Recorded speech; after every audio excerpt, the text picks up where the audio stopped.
Okay class, आज हम लोग स्टार्ट करने वाले हैं कोविड-19 और उससे संबंधित सारी जानकारियां। आप लोगों ने देखा ही है कोविड-19 के समय हमारे जेपीएससी में जब हमारा एग्जाम हुआ कोविड-19 के बाद, तो उसमें पीटी में क्वेश्चन आया है, मेंस में भी क्वेश्चन आया है। तो उसी से संबंधित कुछ वैक्सीन, कुछ पिल्स, कुछ डायग्नोसिस टेक्निक्स, ये हमें आज पढ़ना है। कोविड-19 के टाइम पे सभी लोगों को बहुत ज़्यादा प्रॉब्लम का फेस करना पड़ा था। अब कोविड-19 से संबंधित कौन कौन सी वैक्सीन, आपने दो ही वैक्सीन सुनी होगी आज तक, कोविशील्ड और कोवैक्सीन। पर इनके अलावा भी बहुत सारी वैक्सीन है जो हमारे इंडिया में मिलती है, तो उनके बारे में हमें पढ़ना जरूरी है। रीजन आपके जेपीएससी में लास्ट टाइम आया था मेंस में, कोविड-19 का दूसरा नाम क्या है। और कोविड-19 अभी बहुत टाइम तक न्यूज में रहा है सर, तो पॉसिबल है कि अगली बार भी आपके इसमें पीटी में, इवन मेंस में भी कोविड-19 से रिलेटेड जो भी टॉपिक है वो आपको आ जाए। रीजन मेंस में डिसीज से रिलेटेड टॉपिक आता है आपके इसमें, कैंसर से क्वेश्चन आ चुका है पहले, एड्स से भी क्वेश्चन आ चुका है, हो सकता है नेक्स्ट आपका टर्न कोविड-19 का हो। तो ये इंपॉर्टेंट टॉपिक है आपके, और ये पहले था ऐसा कि जेपीएससी में करंट अफेयर नहीं आता था, लेकिन अब करंट अफेयर बहुत बहुत अच्छे से आता है आपके जेपीएससी में। तो उसी से रिलेटेड कुछ टॉपिक है कोविड-19 से रिलेटेड। तो कुछ वैक्सीन है जो इंडिया में क्या अप्रूवल मिला है जिन वैक्सीन को, कुछ पिल्स हैं, तो इनके बारे में पढ़ना स्टार्ट करते हैं। ये टॉपिक कौन सा है, बायोटेक्नोलॉजी का करंट अफेयर। बायोटेक्नोलॉजी का करंट अफेयर आपके पीटी में भी काम आएगा और मेंस में भी काम आएगा। वो जमाना गया जब आप बायोटेक्नोलॉजी में सिर्फ बेसिक लिख के आ जाते थे और आपको नंबर मिल जाते थे, लेकिन अब आप बायोटेक्नोलॉजी में करंट अफेयर लिखेगा मेंस में तो आपको और ज्यादा अच्छे नंबर मिलेंगे। हो सकता है कि आपको एक दो नंबर से आप डीएसपी बनने वाले थे, डीएसपी से कम रैंक आ जाए आपका। तो हम क्या चाहते हैं, हम ये चाहते हैं कि हमें रैंक अच्छी मिले, तो इसके लिए हमें कुछ एक्स्ट्रा एफर्ट डालने पड़ेंगे। अब एक्स्ट्रा एफर्ट डालने के लिए हमें कुछ ऐसे करंट अफेयर के टॉपिक हमें डिस्कस करने पड़ेंगे। तो कोविड-19 स्टार्ट करते हैं हम लोग, कोविड-19 और उससे रिलेटेड वैक्सीन और पिल्स। ओके, नंबर 1, अभी कुछ वैक्सीन है जो इंडिया में अभी अप्रूवल मिला है। ये इंडियन एक्सप्रेस का आर्टिकल है, अब इंडियन एक्सप्रेस में हमें कुछ वैक्सीन मिली है। अब कुछ वैक्सीन और कुछ पिल्स, उनके बारे में हम पढ़ना स्टार्ट करते हैं। हमारे जेपीएससी के पॉइंट ऑफ व्यू से उन वैक्सीन के नेम पता होना चाहिए बस आपको। जैसे आपने पता है कोविशील्ड और कोवैक्सीन, इनके अलावा भी कुछ वैक्सीन है जो हमें पढ़ने हैं। नंबर 1, कोविशील्ड और कोवैक्सीन के अलावा कुछ जो वैक्सीन है अभी वो पढ़ने हैं। Number 1 Corbevax, number 2 Covovax. Number 1 Corbevax और नंबर 2 कोवोवैक्स। ये 2 वैक्सीन और अभी इंडिया में अप्रूवल मिल चुका है इनको। जैसे अभी न्यूज में क्या चल रहा है, सब लोग को पता है कि फर्स्ट डोज और सेकेंड डोज तो लगवाना जरूरी है। आपने अपनी नॉर्मल लाइफ में देखा ही होगा कि सेकेंड डोज तक तो सभी ने लगवाए होंगे, पर गवर्नमेंट बोलती है कि बूस्टर डोज भी लगवाइए। पर आप लोग बूस्टर डोज, बहुत सारे लोग ऐसे होंगे जो बूस्टर डोज नहीं लिए होंगे अभी तक। पर क्या ऐसा पॉसिबल है कि आप कोविशील्ड लगाए हो फर्स्ट डोज में, कोविशील्ड ही लगाए हो सेकेंड डोज में, और थर्ड डोज में आप दूसरा वैक्सीन लगवा लो? या फिर पॉसिबल है कि आप कोवैक्सीन लगाए हो फर्स्ट डोज में, कोवैक्सीन ही लगाए हो सेकेंड डोज में, और थर्ड डोज में कुछ दूसरा वैक्सीन लगवा लो? तो ये सारे जो क्वेश्चन है आज आपके सारे क्लियर हो जाने वाले हैं कि कोविशील्ड लगवाना है, कोवैक्सीन लगवाना है, या कुछ दूसरा वैक्सीन लगवाना है। तो ये चीजें आज अपन डिस्कस करने वाले हैं, ठीक है। तो अभी जो 2 वैक्सीन आए हैं हमारे इंडिया में, उनका नाम है कॉर्बेवैक्स और दूसरा कोवोवैक्स, कॉर्बेवैक्स एंड कोवोवैक्स। और जो हमारी यहाँ पिल्स है सर, जो पिल्स आई है उसका नाम भी है क्या, मोलनुपिराविर। मैं आगे आपको बता रहा हूं सर, ये बहुत सारे न्यूज में, ये रहा आपका इंडियन एक्सप्रेस का न्यूज, ये रहा आपका द हिंदू का न्यूज, इसमें भी आपको दिख जाएगा दोनों, Corbevax and Covovax, Corbevax and Covovax. तो ये नाम याद रखिए, आप नाम याद रखोगे तो काम रहेगा। ये रहा इंडिया टुडे का न्यूज, हमने इंडियन एक्सप्रेस का पढ़ लिया, द हिंदू का पढ़ लिया और इंडिया टुडे, तीनों में ये न्यूज आया है, कॉर्बेवैक्स, कोवोवैक्स। और ये जो पिल्स है, इस पिल्स का नाम है क्या, मोलनुपिराविर। ये क्या है, एक पिल, ड्रग बोल लो, दवाई, गोली जिसको अपन बोलते हैं, पिल बोलते हैं नॉर्मली। तो हमारे इंडिया में कोविशील्ड तो मिलता ही है, कोवैक्सीन भी मिलता है, अब कौन सा मिलने लगेगा, कॉर्बेवैक्स, कोवोवैक्स और मोलनुपिराविर पिल्स। आपने अभी तक पिल्स या दवाई के बारे में नहीं सुना होगा, उस दवाई का नाम याद रखिएगा, ड्रग का नाम याद रखना क्या है, मोलनुपिराविर। प्लीज ये याद रखिएगा। हो सकता है डायरेक्ट क्वेश्चन आ जाए कि कोविड-19 जो वायरस है उससे संबंधित या उससे रिलेटेड दवाई या पिल्स का नेम क्या है, तो डायरेक्ट क्वेश्चन आ सकता है मोलनुपिराविर, है ना, बिल्कुल पॉसिबल है। अब अगर आप और डिटेल में देखिएगा सर, तो आपको यहां पे मिल जाएगा कि इंडिया में भी 6 वैक्सीन मिलती हैं। 6, ये 2 के अलावा भी 6 वैक्सीन अभी इंडिया में अवेलेबल है। 2 तो सबकी फेमस, क्या, कोविशील्ड और कोवैक्सीन, ये तो सबको पता है सर, कोविशील्ड और कोवैक्सीन। पर आप क्या मुझे ये बता सकते हैं कि कोविशील्ड हमने बनाई है कि कोवैक्सीन हमने बनाई है? मेड इन इंडिया कौन सी है, कोविशील्ड और कोवैक्सीन? हो सकता है कि बहुत सारे लोग ये जवाब कर रहे हैं सर दोनों तो इंडियन है। ना सर, दोनों इंडियन नहीं है। कोवैक्सीन 100% इंडियन है। कोविशील्ड मैन्युफैक्चर हमने की है, पर वो आइडिया किसी और का है सर। हमने मैन्युफैक्चर करी, हमारी कंपनी, इंडियन कंपनी ने उसको मैन्युफैक्चर किया है, पर मैन्युफैक्चर करने के बाद बनाई किसी दूसरी, जो आइडिया था वो हम दूसरे से लेके आए। पर जो कोवैक्सीन है वो आइडिया भी हमारा है और बनाई भी हमने है उसको। अब ये जो 6 वैक्सीन मिल रही हैं उनके नेम आप पढ़ लीजिए एक बार। नंबर 1 कोविशील्ड, दूसरा कोवैक्सीन। पॉसिबल ये भी है कि आपसे ये भी पूछ ले कि कोविशील्ड को बनाया किसने है, तो प्लीज याद रखना serum institute of India, SII, serum institute of India ने बनाया है कोविशील्ड। वहीं भारत बायोटेक ने बनाया है क्या, कोवोवैक्स। भारत बायोटेक का कोवोवैक्स, सीरम इंस्टीट्यूट इंडिया का कोविशील्ड। उसके बाद हमारे पास क्या है, जाइडस कैडिला का जाइकोव डी भी हमारी इंडियन वैक्सीन है। जाइकोव डी भी हमारी इंडियन वैक्सीन है। तो हमारी इंडियन वैक्सीन का नेम प्लीज याद रखना, Covaxin made in India, manufacture by India, 100% made in India. ZyCoV D ये भी हमारी इंडियन वैक्सीन है। उसके बाद रसिया की हमारे यहां मिलती है स्पुतनिक। हो सकता है कि बहुत सारे लोग आप जो देख रहे हैं, बहुत सारे लोग स्पुतनिक भी लगवाए हो, पॉसिबल है। और एक यूएस की मिलती है मॉडर्ना और जॉनसन एंड जॉनसन। तो 6 वैक्सीन हमारे इंडिया में अभी अवेलेबल है कोविशील्ड से related. Number 1 serum institute of India के द्वारा बनाई गई कोविशील्ड, भारत बायोटेक के द्वारा बनाई गई है कोवैक्सीन, जाइडस कैडिला के द्वारा बनाई गई है जाइकोव डी, रशिया की स्पुतनिक और अमेरिका की 2 है हमारे पास, मॉडर्ना एंड जॉनसन। इतनी वैक्सीन अभी अवेलेबल है। और जो नई वैक्सीन अभी आई है उसका नाम है क्या, कॉर्बेवैक्स और कोवोवैक्स। तो अब इंडिया में 8 वैक्सीन मिलती है कोविशील्ड से रिलेटेड, जिसमें से 100% इंडियन जिसका नाम है क्या, कोवैक्सीन और जाइकोव डी 2, और अभी जो 2 बनी है कौन कौन सी, कॉर्बेवैक्स और कोवोवैक्स। तो 4 वैक्सीन हम इंडियंस की अभी हम बना चुके हैं। तो ये बहुत ज्यादा इंपॉर्टेंट है सर, पूरा चांस है कि आपके इसमें आ जाए क्वेश्चन, ठीक है, डायरेक्ट कि इसका क्या नाम है। जैसे आपके, अगर मैं पीटी की बात करूं तो डायरेक्ट के क्वेश्चन आया था कि कोविड-19 वायरस का दूसरा नाम क्या है, तो उसका नाम है क्या, SARS-CoV-2, severe acute respiratory syndrome. ये डायरेक्ट क्वेश्चन आ चुका है आपके मेंस में last year, severe acute respiratory syndrome. हो सकता है नेक्स्ट ईयर कोवैक्सीन या कोविशील्ड या जाइकोव डी या कॉर्बेवैक्स, कोवोवैक्स पे क्वेश्चन पूछ डाले आपसे। अभी कुछ दिन पहले न्यूज में ये चल रहा था कि आप वैक्सीन का कॉकटेल कर सकते हैं, ये न्यूज में, और इंडियन गवर्नमेंट ने इसकी परमिशन आपको दे दी है। ये क्या मतलब होता है सर, कॉकटेल करना? कॉकटेल करना मतलब अगर आपने कोविशील्ड लगाए हो तो कोविशील्ड के फर्स्ट और सेकंड डोज होंगे, तो आप चाहिए तो थर्ड डोज में तीसरा वैक्सीन लगवा सकते हैं। अगर आप कोवैक्सीन वाले हो तो कोवैक्सीन आपने 2 डोज लगवाई है तो थर्ड डोज में आप दूसरा वैक्सीन लगवा सकते हो, उसको बोलते हैं वैक्सीन का कॉकटेल होना। तो अब इंडियन गवर्नमेंट ने इसकी परमिशन दे दी है ना। तो अपन देखते हैं सर, आगे कंटिन्यू करते हैं इसको। और एक पिल्स है एंटी ड्रग, एंटीवायरल ड्रग, जिसका नाम क्या है, मोलनुपिराविर। क्या नाम है इसका, मोलनुपिराविर। अब इसके बारे में थोड़ा डिटेल है, कॉर्बेवैक्स क्या होता है, कोवोवैक्स क्या होता है, मोलनुपिराविर होता है, ये हमारे लिए इतना काम का नहीं है।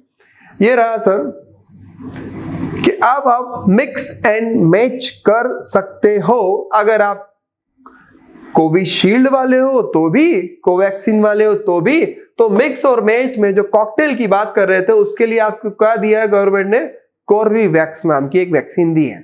अगर आपने दोनों डोज कोविशील्ड के लगाए हैं तो बूस्टर डोज जो है थर्ड डोज वो कोर्बेवैक्स का आप लगवा सकते हैं। अगर आपने कोविशील्ड की या कोवैक्सीन दोनों में से कोई से भी लगवाए हो आपने तो थर्ड डोज में आप कोर्बेवैक्स लगवा सकते हो। इंडियन गवर्नमेंट ने इसकी परमिशन दे दी है आपको, ठीक है। तो प्लीज ये ध्यान रखिएगा, आपके काम आएगा ये कोर्बेवैक्स।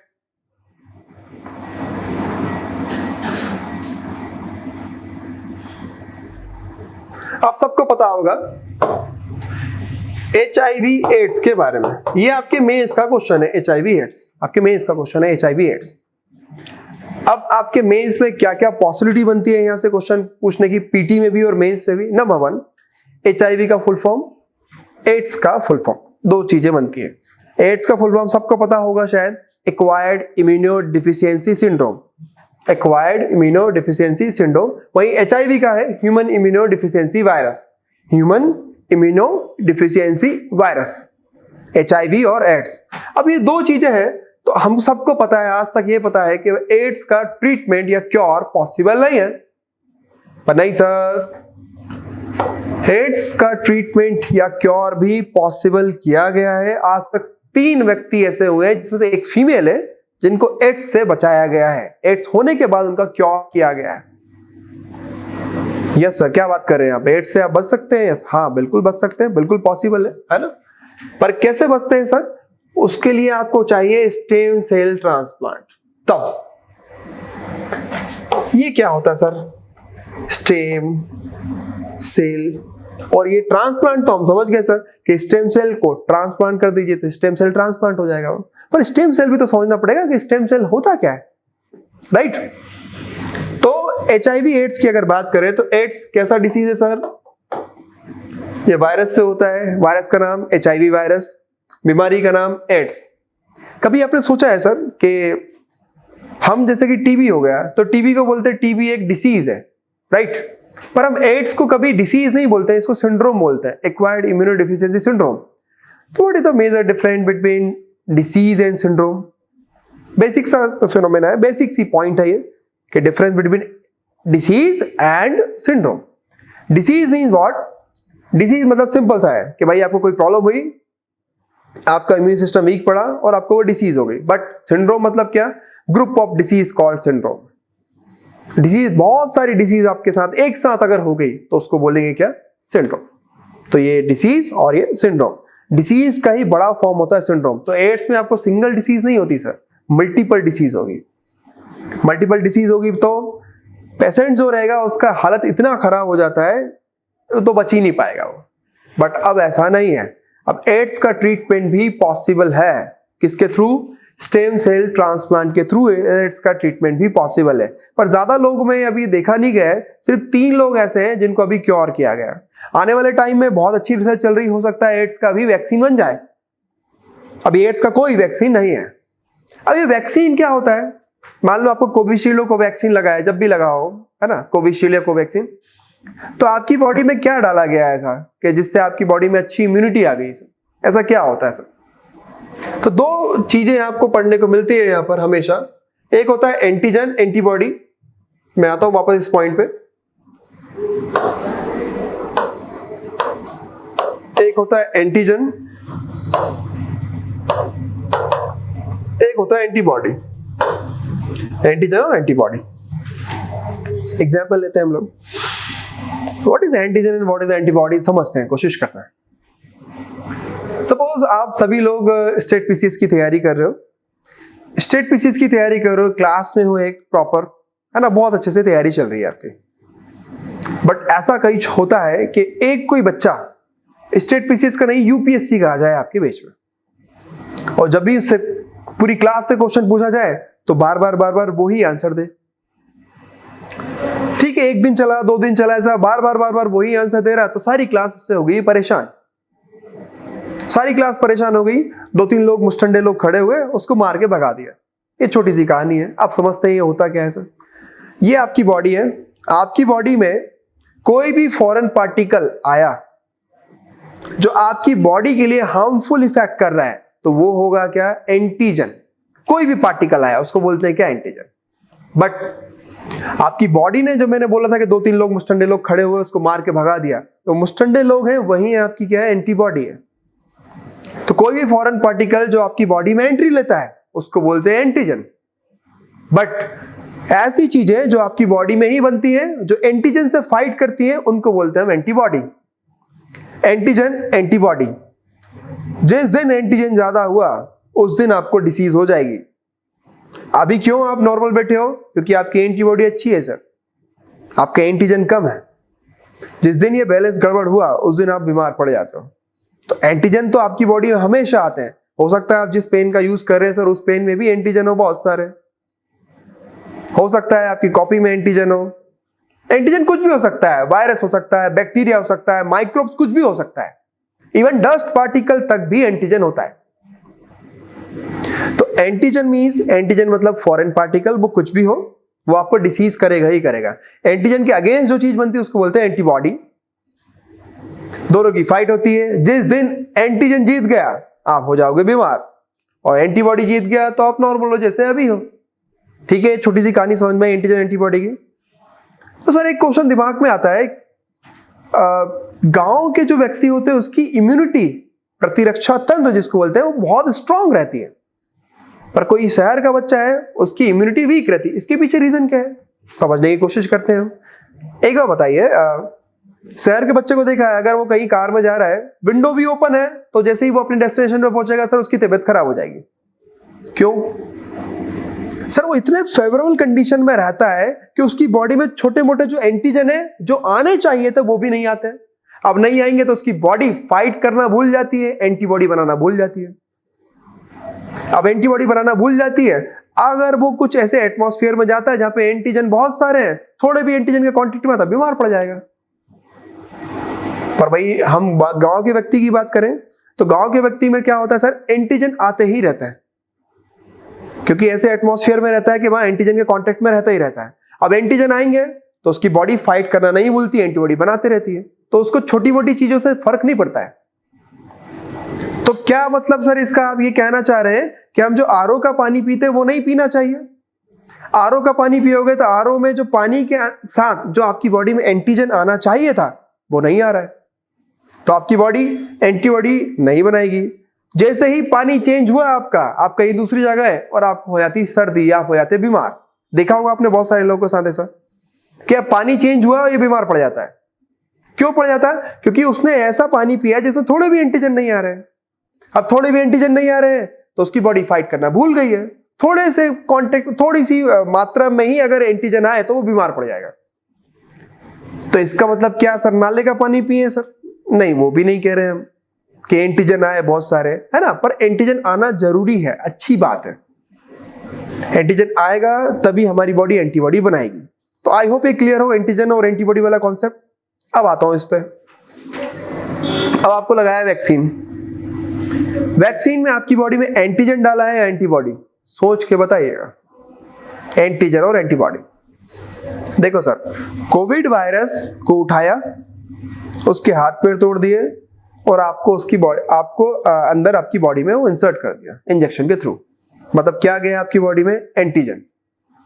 एंटीजन जैसे ही गया आपकी बॉडी में ब्लड सेल है WBC। WBC देख के क्या बना देगी? एंटीबॉडी। ज्यादा एंटीबॉडी बन जाएगी और आप बच जाओगे।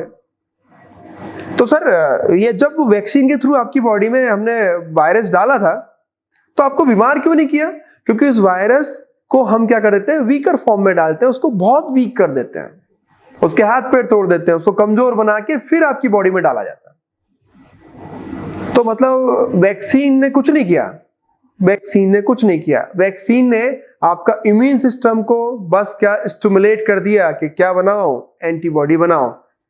क्यों? नेक्स्ट टाइम जब आप वायरस से कांटेक्ट में आओगे तो आपके पास पहले से रहेगी एंटीबॉडी और हम उसको किल कर देंगे, हम बीमार नहीं पड़ेंगे। तो इस कॉन्सेप्ट पे वर्क करते हैं सारे वैक्सीन।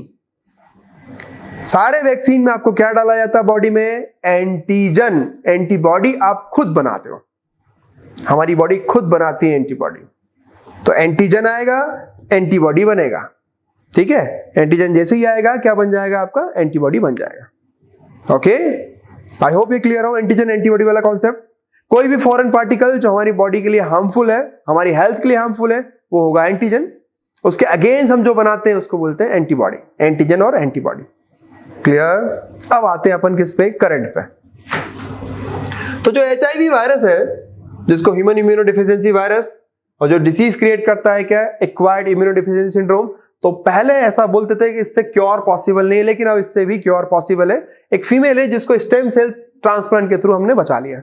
अब ये स्टेम सेल क्या है समझने की कोशिश करते हैं sir. Stem cell again, stem cell, okay, सब लोगों ने सुना होगा। एक हम लोग जब पेट में रहते हैं मम्मा के, जब मम्मा के पेट में रहेंगे तो मम्मा और हमारे बीच में कनेक्शन रहता है सर। जो कनेक्शन जाके हमारे अम्लाइकस पे जाके अटैच हो जाता है, सबने देखा होगा ऐसा, है ना, कि एक कनेक्शन रहता है, तो कनेक्शन हमारे अम्लाइकस पे जाके अटैच हो जाता है। मान लो ये मम्मा की सेल है जिसको हम बोलते हैं यूटेरस, गर्भाशय जिसको कहते हैं। ये यूटेरस, ये और प्लेसेंटा से कॉर्ड निकलती है जो कहां पे जाके अटैच हो जाएगी, आपके अम्लाइकस पे। इसको बोलते हैं अम्बिलिकल कॉर्ड, और इसको क्या बोलते हैं, प्लेसेंटा। जो मम्मा और बेबी ने मिलकर बनाया प्लेसेंटा, और यहां पे गया आपका अम्बिलिकल कॉर्ड। अब जब बेबी बाहर आता है, मम्मा के पेट से बेबी जब बाहर आएगा, तो बेबी आएगा, साथ में अम्बिलिकल कॉर्ड भी आती है और साथ में प्लेसेंटा भी आता है। क्या क्या क्या क्या, क्या बोल दिए सर, दोबारा बोलिए। ओके सर, दोबारा से सकते हैं। जब स्पर्म और ओवम मिलते हैं तो बनता है zygote. Sperm, ovum, zygote. Zygote जाके इम्प्लांट होता है यूटेरस में।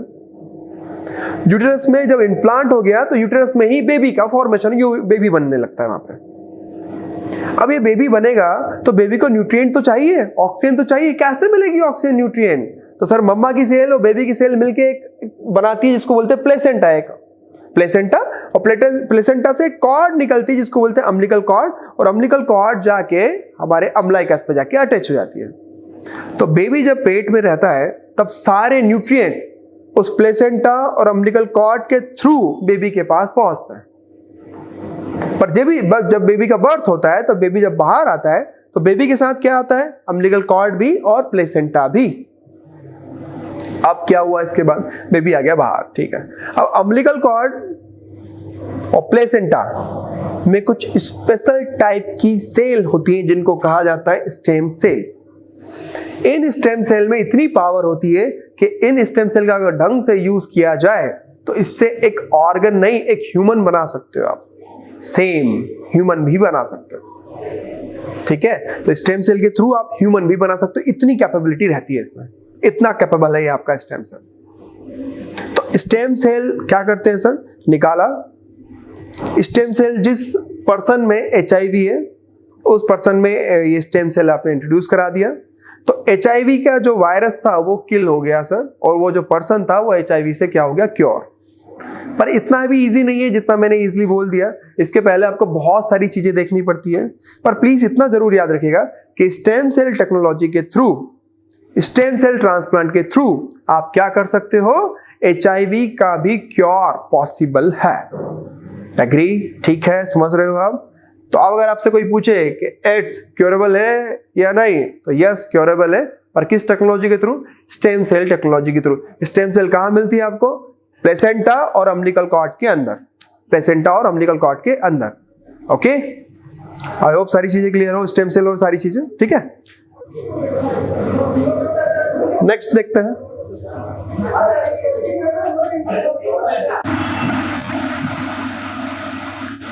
ओके क्लास, तो नेक्स्ट टॉपिक है हमारा डायबिटीज।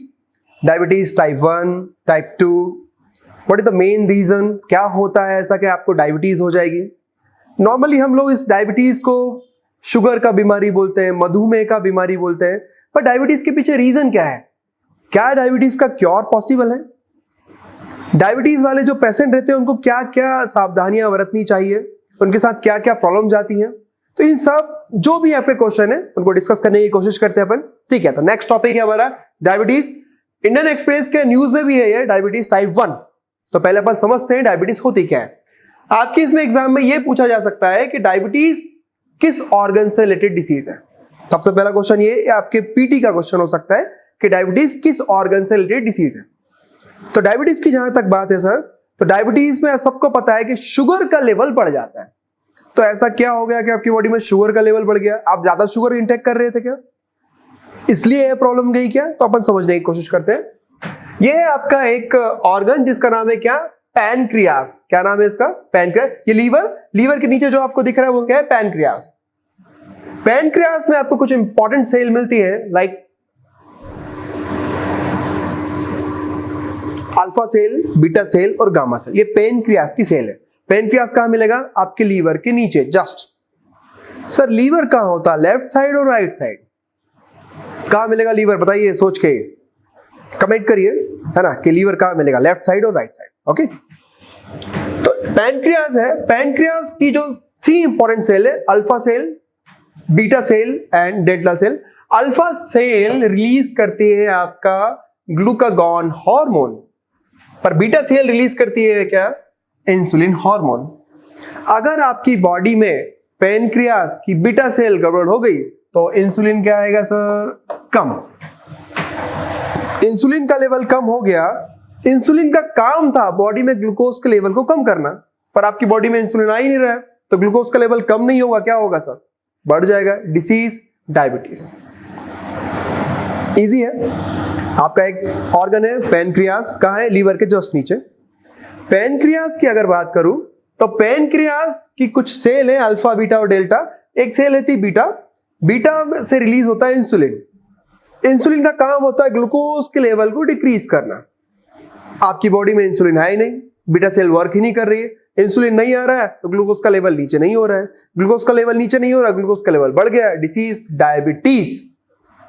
तो डायबिटीज के पीछे रीजन आपका इंसुलिन नहीं आ रहा, मतलब आपका पैनक्रियास खराब है। वो कौन सा सेल? वो भी बीटा सेल। ये डायरेक्ट क्वेश्चन है स्टेट पीसीएस में कि पैनक्रियास कौन रिलीज करता है? नंबर 1, पैनक्रियास से क्या रिलीज होता है? इंसुलिन। पैनक्रियास की कौन सी सेल इंसुलिन रिलीज करती है? तो बीटा सेल। ये डायरेक्ट क्वेश्चन है स्टेट पीसीएस में। अब टाइप्स ऑफ डायबिटीज की अगर बात करो तो 3 टाइप्स की आपको डायबिटीज मिलेगी। डायबिटीज टाइप 1, डायबिटीज टाइप 2 और एक होती है गैस्ट्रेशनल डायबिटीज। गैस्ट्रेशनल डायबिटीज उन लेडीज को होती है जो क्या होती है? प्रेग्नेंट, उसको बोलते हैं गैस्ट्रेशनल डायबिटीज। अब टाइप 1 डायबिटीज और टाइप 2 डायबिटीज, इनके बारे में हमको पढ़ना जरूरी है। टाइप 1 जो डायबिटीज होता है उसको कहां मिलेगा? टाइप 1 डायबिटीज अगर आपकी बॉडी प्रॉपर इंसुलिन नहीं बनाती है, मतलब आपका पैनक्रियास का बीटा सेल गड़बड़ है, तो उसको बोलते हैं डायबिटीज टाइप 1। मतलब आपकी पैनक्रियास का बीटा सेल इंसुलिन प्रॉपरली नहीं बना रहा है तो आपको डायबिटीज होगा टाइप 1 डायबिटीज। बट आपकी बॉडी में इंसुलिन तो है, पर आपका सेल उस इंसुलिन को ले नहीं पा रहा है, उसको इंटैक्ट नहीं कर पा रहा है। आपकी बॉडी में इंसुलिन के लिए रेजिस्टेंस आ गया है, उसको बोलते हैं कौन सा? Diabetes type 2। आपकी बॉडी में इंसुलिन ही नहीं बन रहा है, वो टाइप 1। बट आपकी बॉडी में इंसुलिन तो है पर आपके बॉडी उसको इंटैक्ट नहीं कर रहा है, वो है टाइप 2। तो 2 टाइप की डायबिटीज है, टाइप 1 और टाइप 2। और एक होती है कौन सी? गैस्ट्रेशनल। ये किनको होगी? प्रेग्नेंट जो लेडी है उनको होती है। अब ये टाइप 1 डायबिटीज है, स्पेशली ज्यादातर चिल्ड्रंस में देखी जाती है, इसलिए इसको चाइल्डहुड डायबिटीज भी बोलते हैं। स्पेशली कहां मिलेगी आपको? बच्चों में। टाइप 2 डायबिटीज हो सकता है बच्चों में मिले, हो सकता है कि एज वाला जो हो पर्सन उस पर भी मिले, पर टाइप 1 डायबिटीज किसमें होती है? बच्चों में, कि इंसुलिन आ ही नहीं रहा है। और लास्ट में जो गैस्ट्रेशनल डायबिटीज है ये किसमें मिलेगी आपको? प्रेग्नेंट लेडी में। ठीक है, तो क्या पॉसिबल है सर कि डायबिटीज का क्योर पॉसिबल है? डिपेंड करता है आपको कौन सी डायबिटीज है, टाइप 1 है कि टाइप 2 है। मान लीजिए किसी पर्सन में डायबिटीज हो गया, मतलब इंसुलिन नहीं बन रहा है, एक काम करिए, इंसुलिन का इंजेक्शन लीजिए, लगवा लीजिए सर। टाइप 1 है तो। टाइप 2 में आपकी बॉडी में क्या नहीं, प्रॉपर इंसुलिन तो है पर आपकी बॉडी ले ही नहीं पा रही है, तो आप बाहर से इंजेक्शन के थ्रू कितना भी इंसुलिन दीजिए कोई मतलब नहीं है। तो टाइप 1 को क्योर करना इजी है टाइप 2 के कंपैरिजन में। टाइप 1 को कैसे क्योर करते हैं? इंजेक्शन लगवा लीजिए इंसुलिन के, आप सही हो जाते हैं। इवन इंजेक्शन लगवा के सर इतनी आदत है खुद ही लगा लेते हैं इंजेक्शन इंसुलिन का। इंसुलिन का इंजेक्शन कैसे मिलेगा सर? मार्केट में ये जेनेटिक इंजीनियरिंग के थ्रू इसको बनाया जाता है। तो डायबिटीज के बारे में क्या क्या क्वेश्चन बन सकते हैं पीटी और मेंस में, एक बार और अपन रिवाइज करने की कोशिश करते हैं। नंबर 1, डायबिटीज किस ऑर्गन से रिलेटेड है? पैनक्रियास। पैनक्रियास की कौन सी cell? Beta cell. Beta cell proper insulin नहीं बनाएगी तो इंसुलिन नहीं बनेगी तो ग्लूकोज का लेवल डाउन होगा, ग्लूकोज का लेवल हाई हो गया, डिसीज डायबिटीज आपको हो गया। अब डायबिटीज के टाइप है टाइप 1, टाइप 2 और एक गैस्ट्रेशनल डायबिटीज। तो गैस्ट्रेशनल डायबिटीज तो स्पेशली फीमेल में मिलेगी, वो भी प्रेग्नेंट फीमेल में। टाइप 1 की बात करूं तो छोटे बच्चों में मिलती है कि आपकी बॉडी इंसुलिन ही नहीं बना पा रही है, आपका पेनक्रियास गड़बड़ है। पर टाइप 2 इंसुलिन तो है पर इंसुलिन के अगेंस्ट आपकी बॉडी में क्या आ गया, रेजिस्टेंस आ गया। सर रेजिस्टेंस क्या है? सुनिए सर, आप पहले क्या करते थे, अगर आपको मॉस्किटो नहीं चाहिए तो घर में ऑल आउट जला दीजिए, मॉस्किटो नहीं मिलते आपको। लेकिन आजकल देखिएगा मॉस्किटो उसके ऊपर ही बैठा रहता है। क्यों? ऐसा लगता है कि सर वो भी मस्त सस्ता नशा कर रहा है, राइट? ऐसा कुछ लगता है आपको। तो ऐसा नहीं है सर, उसने क्या किया, उस केमिकल के अगेंस्ट रेजिस्टेंस लेके आ गया। अब उसको केमिकल से फर्क नहीं पड़ता है तो उसको बोलते हैं रेजिस्टेंस आना। ठीक है, क्लियर? तो ये डायबिटीज अपना क्लियर हो गया, टाइप 1, टाइप 2 और गैस्ट्रेशनल डायबिटीज। ठीक है, ओके, थैंक यू।